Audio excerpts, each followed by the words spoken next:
Yeah, you. I know it was you. Or was it you? Probably the same jerk that ate my little flower plant my little girl gave me for Father's Day and destroyed my little palm tree out in front of the house. Loaded down with boxes, trying to get this done. One thing after another getting in my way. Lord, grant me the serenity to accept the things I cannot change, the courage to change the things I can, and the wisdom to know the difference. Ah, returning from the scene of the crime, huh? As if I didn't have enough to do. Before I can even get started, I've got to fill in that ankle breaker in the middle of my barn floor.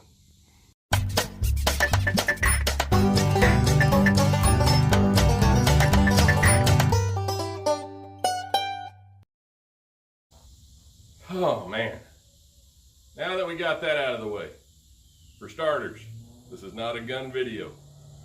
This is going to be long and drawn out. Most of what I'm going to do is talk.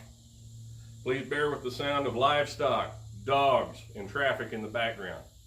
I'm in my barn, as you can see, and I'm doing something today that I've been putting off and procrastinating on. And that's what I wanted to write this video about. I wanted to produce this as a testament to internal fortitude, perseverance, defeating procrastination, and dealing with unpleasant things in life. All right, so I've been going through a lot here, folks. I'm going to open up and share with you. This past year in general has not been a real pleasant one for me. Had a lot of trial and tribulation in the last year. And one of the things that I've personally dealt with is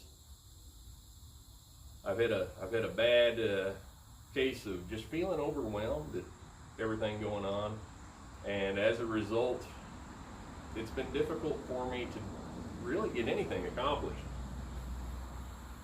And I can sense a heavy presence of procrastination in my personal life, and I'm doing this video for me. This is me reaching out, expressing my personal concern and convictions, and in the hope that somebody else will get something out of it. So something just happened that was really funny, and I'll leave this in the video to share it with you. I sit down and I kind of, in a mad rant, started explaining my frustrations of late. And I sit and rattled on for about 15 minutes, just sharing, opening up, talking to you, the camera. And I got up to go and check the work after about 15 minutes, and I realized that the camera wasn't recording. You can't make this stuff up. They've got this rooster going off in the background. I have been overwhelmed and frustrated lately.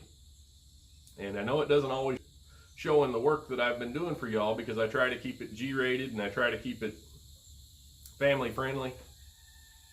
But I've been severely frustrated lately. And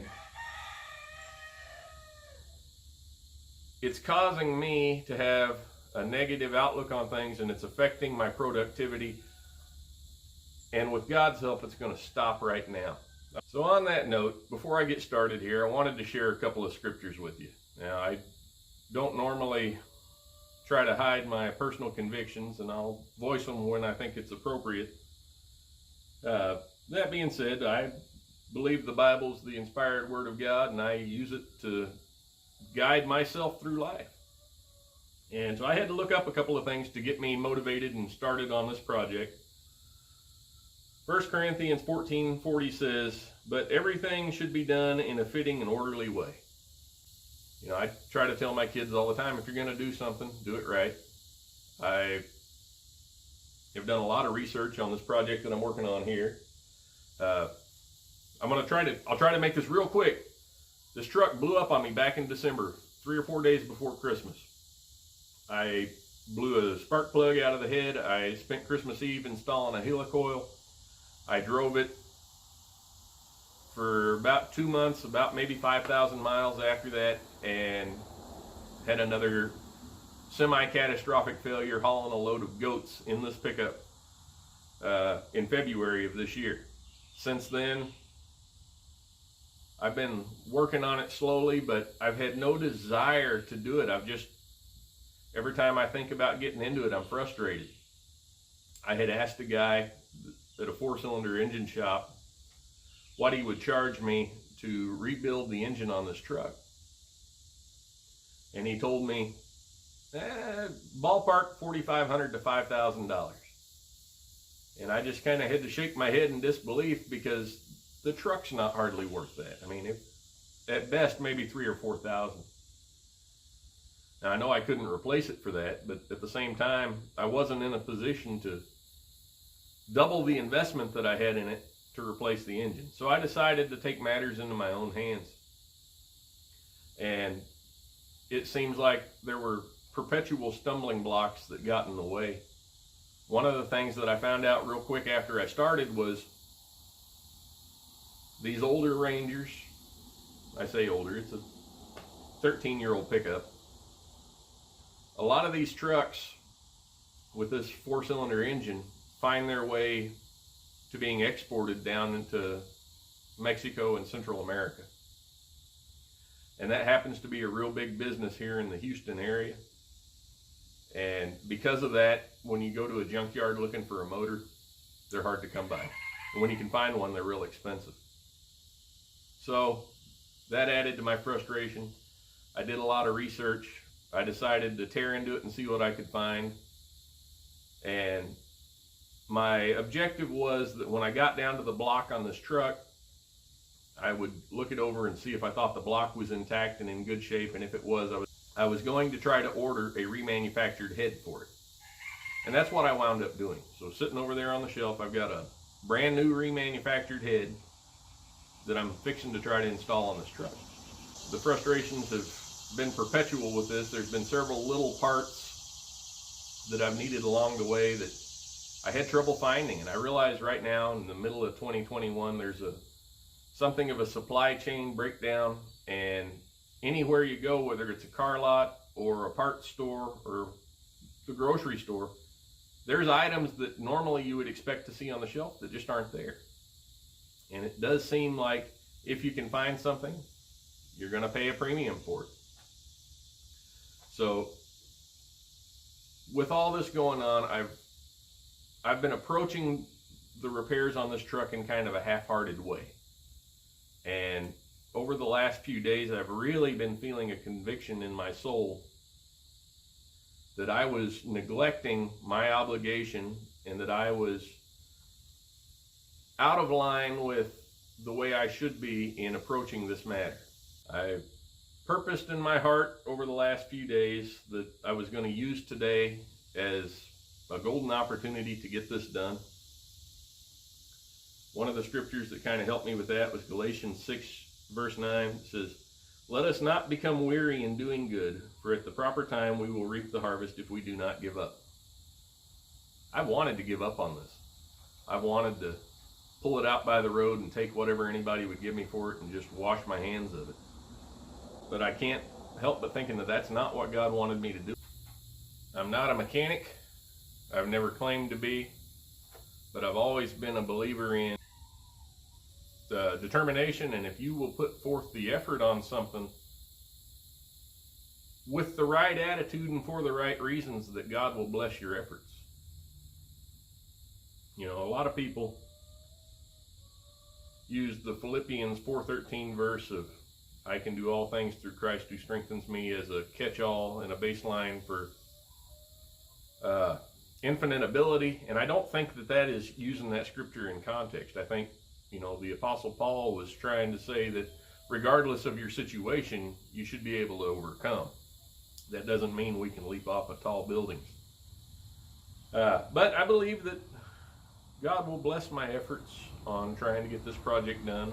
And I'm sharing this with you today because I believe there's somebody that needs to hear it. Galatians 6 verse 9 says, "Let us not become weary in doing good, for at the proper time we will reap a harvest if we do not give up." You know, I grew up in a small town with a hellfire and brimstone preacher, and I remember on the wall at the church there, they had the poster of the stork with the frog in his mouth, or it might not have been a stork, it might have been a crane, but regardless, the big bird standing by the edge of the water with the frog in his mouth, and the caption at the bottom said, "Never give up." And I've always kind of, you know, I realize it's funny, especially, you know, to hear a grown man carrying on about goofy posters, but that and the one of the kitten hanging from the rope that says "hang in there," you know, I mean, I've kind of always tried to maintain some degree of inspiration in that if you do it with the right attitude, God will bless your efforts for it. And that's what I'm gonna do with this truck. It's hard for me. I can tell you, this is hard. I'm frustrated. I'm tired. I wish I had a better option, but I know this is something I have to do, and because of that, I'm taking it seriously, and I'm making a commitment right now. I know there's several viewers of my channel that have only viewed my channel because of recent reviews I've done on some popular handguns. I find it therapeutic. It's something I enjoy doing. If I can share with somebody else, you know, that's important to me, because I grew up in an environment where listening to the counsel of others meant something. And because of everything that I've got going on with this, I'm making a determination right now that I'm not going to make any more gun-related videos until I get this truck finished. So hopefully that's not too long, because I've enjoyed putting them out as often as I can. But this is something that I've been procrastinating on, and procrastination is a sin. What is the definition of procrastination or procrastinating? I didn't look it up in the dictionary, but the best of my knowledge is it's putting off for tomorrow what you could get done today. And I have a bad habit of that. I'm self-convicting. With that in mind, let's read together James chapter 4 verses 13 through 17.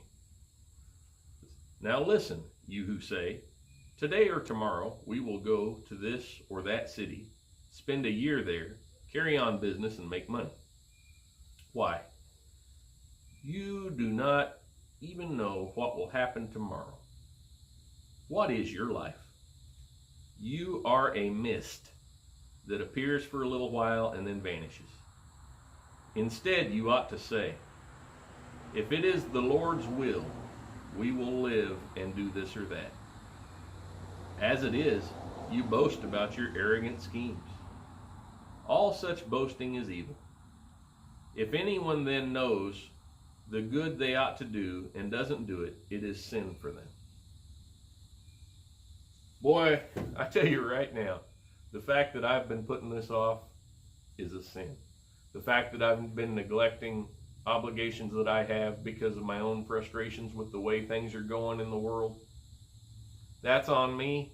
I bear it completely, and I accept accountability for it. But as I said earlier, I'm not going to let it get in my way today.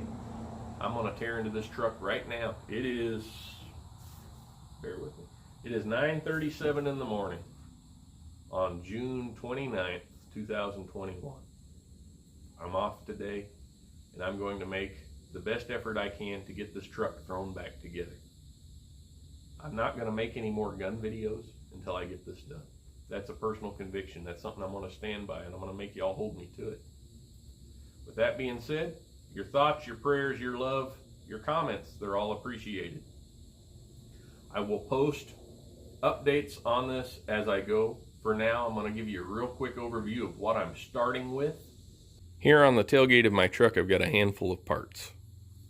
Over here on the rack, I've got 1, 2, 3, 4 boxes full of parts from Rock Auto that just came in over the last couple of days. Over here on my toolbox, I've got a bunch of pieces laid out. Over here, I've got the old cylinder head. Right next to it, I've got the brand new remanufactured cylinder head. And over here, I've got a pickup truck that's torn down to the block. Wish me luck. Pray for me. We'll see you next time.